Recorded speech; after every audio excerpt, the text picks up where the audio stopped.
नमस्कार, आप देख रहे हैं कल की तैयारी। मैं हूं आपके साथ प्रशांत पांडे। एक ऐसा शो जहां पर हम आज के बाजार का पूरा ब्यौरा, पूरा खाका आपके सामने खींचते हैं और इस आधार पर कल के बाजार में आपकी क्या रणनीति होनी चाहिए ये बताते हैं। यही नहीं, एक बड़ा हिस्सा आपके सवालों का भी हम इस चर्चा में शामिल करते हैं।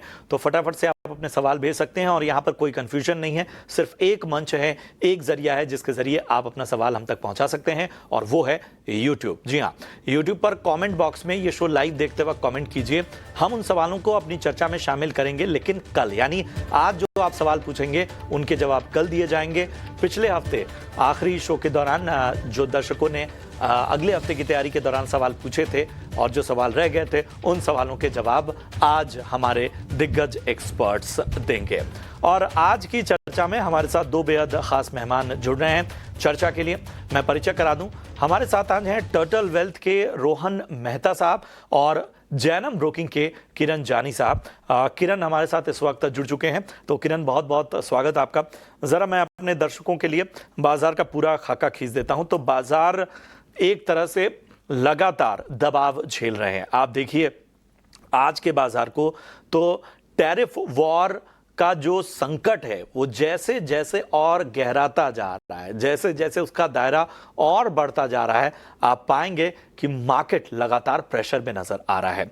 निफ्टी देखिए आज करीब 200 अंक गिरकर 23,380 के नीचे बंद हुआ। बैंक निफ्टी में भी करीब 200 अंकों की कमजोरी नजर आई। मेटल्स पर दबाव रहा, रियल एस्टेट पर दबाव रहा, सरकारी शेयरों पर दबाव रहा और हम देखेंगे तो पूरा जो कह सकते हैं बाजार, उसमें गिरने वाले शेयरों की संख्या कहीं ज़्यादा थी और चुनिंदा शेयर्स थे जो आज के बाजार में चले, चाहे खबरों के दम पे चले या बाकी अपने फैक्टर्स की वजह से चले। किरण जी, ऐसे बाजार में जहां कोई उम्मीद नजर नहीं आ रही हो और जहां पर हर एक ग्लोबल बेचैनी एक तरह से बाजार को इंपैक्ट कर रही हो, आखिर क्या रणनीति रखी जाए?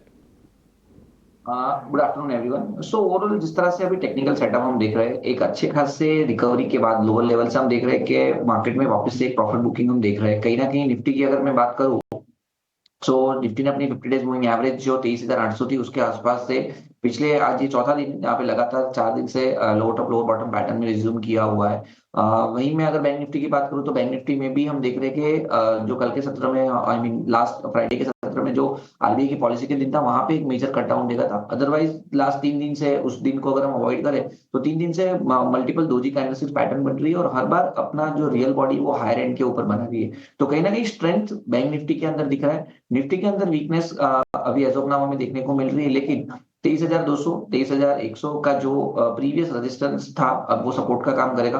तो जब तक मार्केट अब इस लेवल के नीचे नहीं जाता है, तब तक मेरे हिसाब से वेट एंड वॉच करना चाहिए। जिनके पास भी पोजीशन है वो 23,000 के नीचे का एक स्टॉप लॉस मेंटेन करें। एक्यूमुलेशन के लिए 23,100 से 200 के बीच की रेंज में आप एक्यूमुलेट कर सकते हो। और ऊपर में इमीडिएट लेवल में 23,800, और जैसे ही 23,800 का लेवल क्रॉस होता है 24,200 तक के लेवल आ सकते हैं। अनसर्टेनिटी इंटरनेशनल मार्केट में है, लेकिन domestic market is very clear.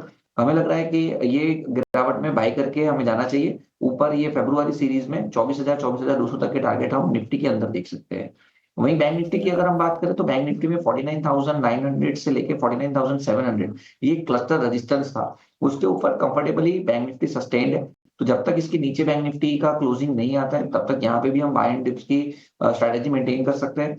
49,500 के नीचे का स्टॉप लॉस मेंटेन कीजिए। अगर वो लेवल ब्रेक नहीं होता है तो देयर आर चांसेस कि हम ऊपर में फरवरी एंड तक 51,000 की एक रैली डेफिनेटली देख सकते हैं। बिल्कुल। तो ये है इंडेक्स स्तरों पर रणनीति। जो ये करेक्शन है, ये खरीदारी का मौका है। लेवल्स का विशेष रूप से ध्यान रखिए।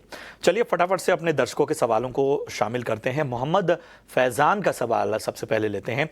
आईटीआई लिमिटेड पर राय जानना चाहते हैं किरण जी, और 462 की 462 की इनकी खरीद है, अच्छा खासा नुकसान यहाँ पर झेल रहे हैं।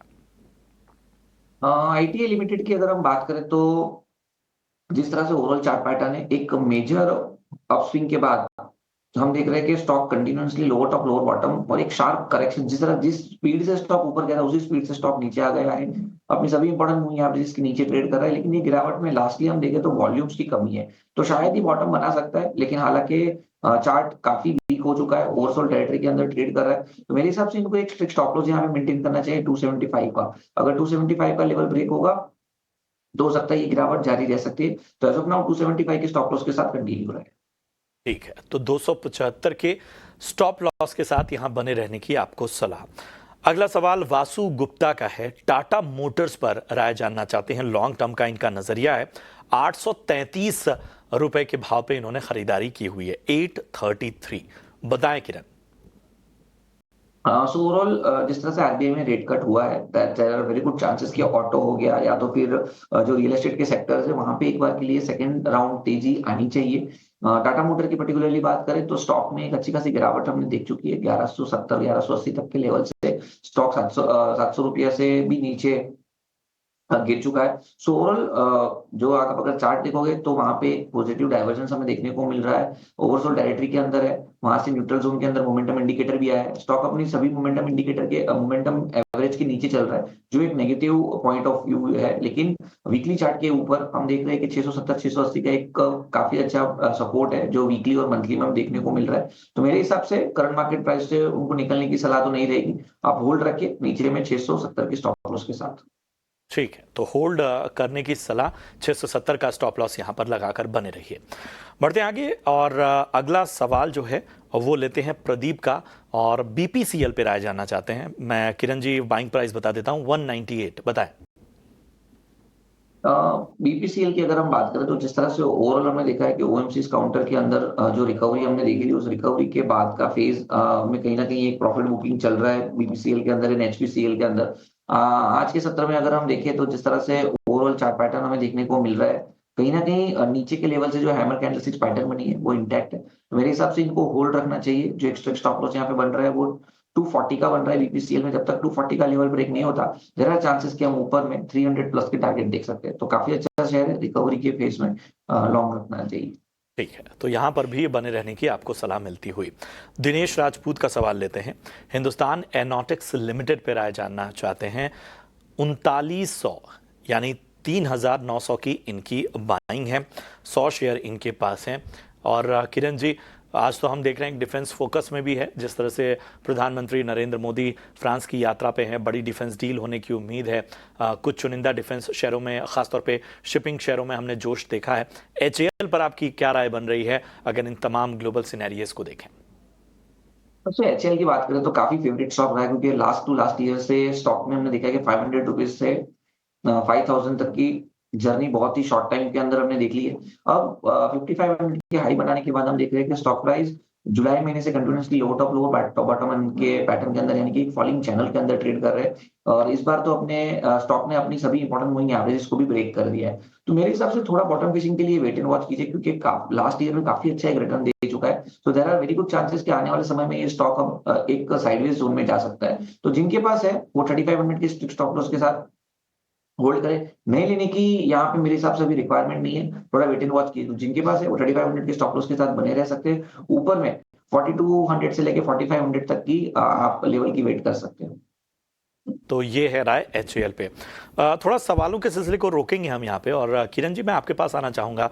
आप जिस तरह से इंडेक्स स्तरों पर रणनीति बता रहे थे, ऐसे मार्केट में जहाँ पर स्टॉक स्पेसिफिक एक्शन भी बहुत कम नज़र आ रहा हो, ऐसे में कौन से ऐसे सेक्टर्स हैं जिन पर इस गिरावट में खरीदारी के मौके आपको बनते हुए नज़र आ रहे हैं, या किसी सेक्टर में एक विशेष रणनीति के साथ आगे बढ़ना चाहिए?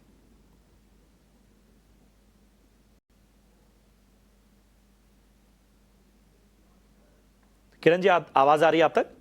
हाँ सॉरी, कम आ गया। जी जी। हमें ये बताइए कि कौन से ऐसे सेक्टर्स हैं जो इस तरह के गिरावट वाले बाजार में जान, जिनको अपने रडार पे रखना चाहिए, या आपको लगता है कि इस गिरावट में खरीदारी के मौके बन सकते हैं? राइट। सो ओवरऑल अगर आप देखोगे मार्केट में जिस तरह का सेटअप बना हुआ है, तो मैं थोड़ा टाइम लूंगा इस आंसर को देने के लिए।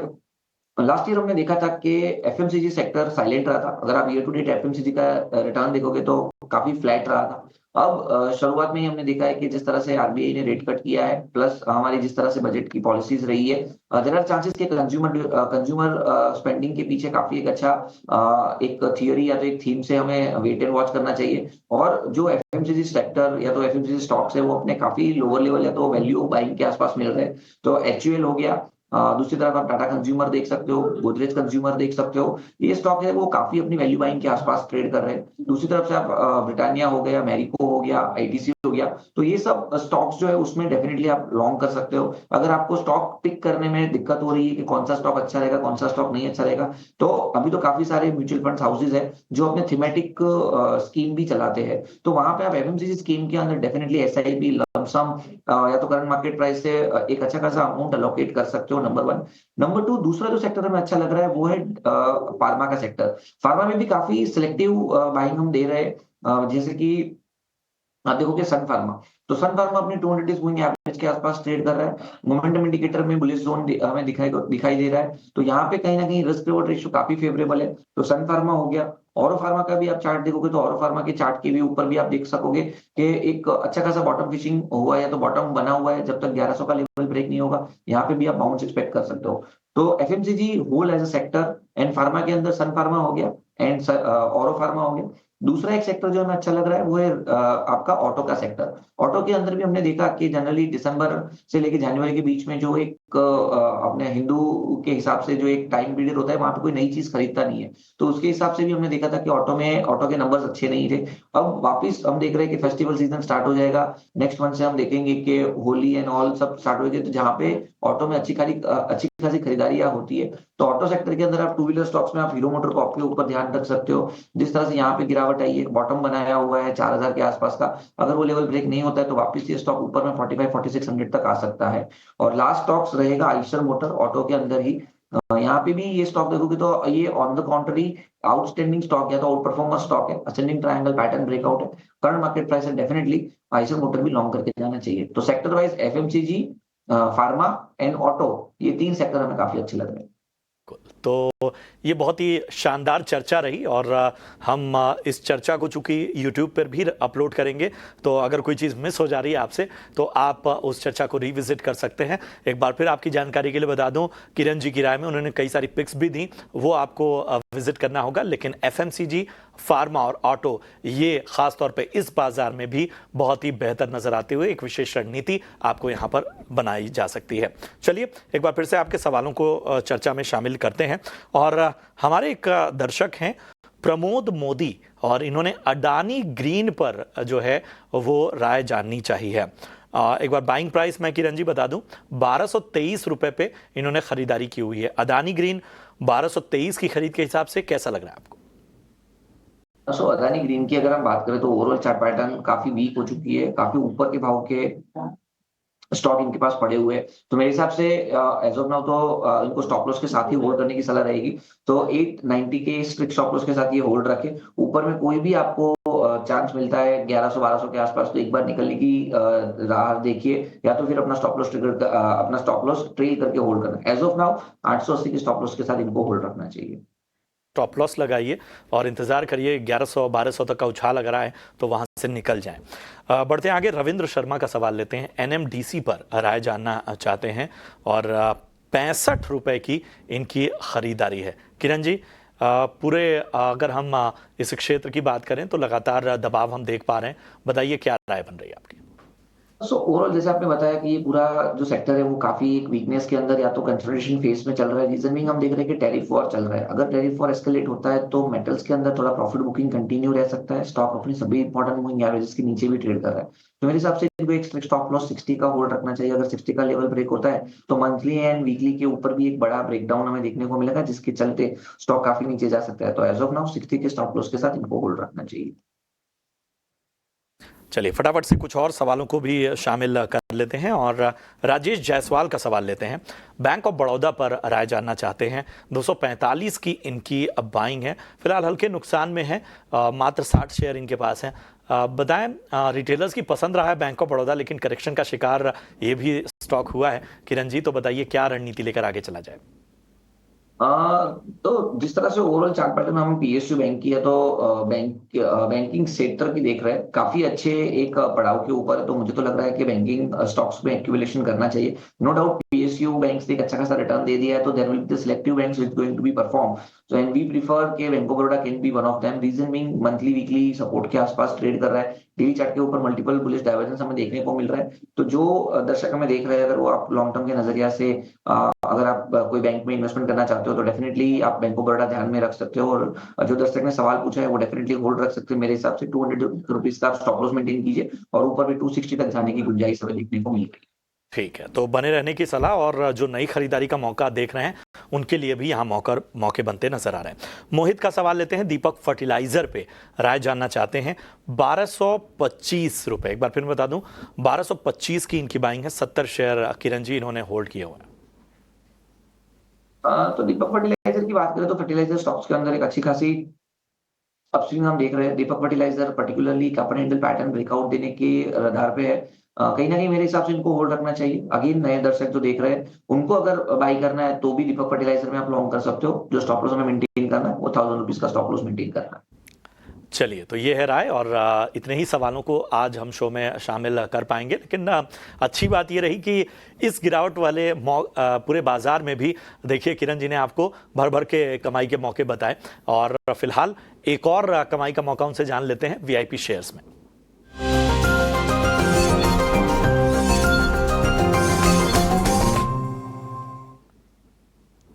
तो किरण जी बताइए, आज की टॉपिक वीआईपी शेयर्स के लिए क्या होगी? सो वीआईपी स्टॉक्स पर्टिकुलर में अगर हम देखें तो जिस तरह से हमने डिस्कस किया उसी फ्रंट पे हम अपना स्टॉक्स रिकमेंड कर रहे हैं। तो पहला जो स्टॉक है वो बैंकिंग क्षेत्र में से ही है, आईसीआईसीआई बैंक। आईसीआईसीआई बैंक का डेली प्राइस चार्ट आप देखोगे तो inverted head and shoulder pattern बना हुआ है। स्टॉक्स में कहीं ना कहीं ऊपर के लेवल पे आप देखोगे तो 50 days and 100 days moving average का रेजिस्टेंस है, लेकिन overall inverted head and shoulder pattern बना हुआ है। हमें लग रहा है कि ICICI bank can out perform in recent time. So 1260 के आसपास ट्रेड कर रहा है, लॉन्ग करके जाना चाहिए। ऊपर में 1300 तक के टारगेट है and 1244 as a stop loss हमें मेंटेन करना रहेगा आईसीआईसीआई बैंक के अंदर। दूसरा जो स्टॉक है वो भारतीय एयरटेल है। भारतीय एयरटेल का भी अगर आप चार्ट पैटर्न देखोगे तो एक बड़े से कंसोलिडेशन पैटर्न के अंदर से ब्रेकआउट हमें देखने को मिल रहा है। 1690 का वो ब्रेकआउट है, करंट मार्केट प्राइस से आप लॉन्ग करके जा सकते हैं। जिस तरह के चार्ट पैटर्न है इमीडिएट लेवल पे 1720 का टारगेट है, जैसे 1720 क्रॉस करेगा there are very good chances कि एक और अपस्विंग हमें देखने को मिलेगी। बट एज ऑफ नाउ 1720 के टारगेट के लिए हम बाई करेंगे 1670 के स्टॉप लॉस के साथ। बिल्कुल, शुक्रिया करेंगे किरण जी आपका इस अहम राय के लिए और निवेशकों का मार्गदर्शन करने के लिए। चलिए बढ़ते हैं आगे और एक खास जानकारी आपको बता दें। इंडिया एनर्जी वीक 2025 की शुरुआत होने वाली है, और इस मौके पर एक बात जिस पर सबकी नजरें हैं कि भारत का जो एनर्जी बाजार है उसमें भारत कहां खड़ा है। हमारा देश एनर्जी की जरूरतों को पूरा करने के लिए अंतर्राष्ट्रीय स्तर पर चल रही खींचतान को कैसे संभालता है, ये देखने वाली बात है। 11 फरवरी से दिल्ली के यशोभूमि द्वारका में शुरू हो रहा है इंडिया एनर्जी वीक 2025। यहाँ एनर्जी सबके लिए हो, सुरक्षित रहे, किफायती हो और टिकाऊ भी, इन सभी बातों पर जोर रहेगा। साथ ही अलग अलग देशों के साथ मिलकर काम करने पर भी बात होगी। अभी हाल ही में पेट्रोलियम और प्राकृतिक गैस मंत्री हरदीप सिंह पुरी ने एक प्रेस कॉन्फ्रेंस में बताया कि इंडिया ग्लोबल एनर्जी सप्लायर्स के साथ कैसे डील करता है और बाजार में जो उतार चढ़ाव होते हैं उससे कैसे निपटा जाता है। उन्होंने ये भी बताया कि एनर्जी के सोर्सेस को अलग अलग रखना कितना जरूरी है ताकि लंबे समय तक कोई दिक्कत ना हो। तो चलिए सुनते हैं कि ग्लोबल एनर्जी के मामले में भारत क्या कर रहा है। The Prime Minister's commitment is to making energy available at all times in the most affordable manner along with transition to green energy. Okay?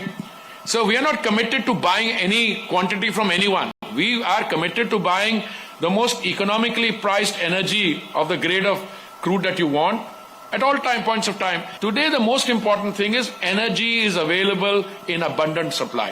What do I mean by that? More and more crude is coming onto the market in spite of the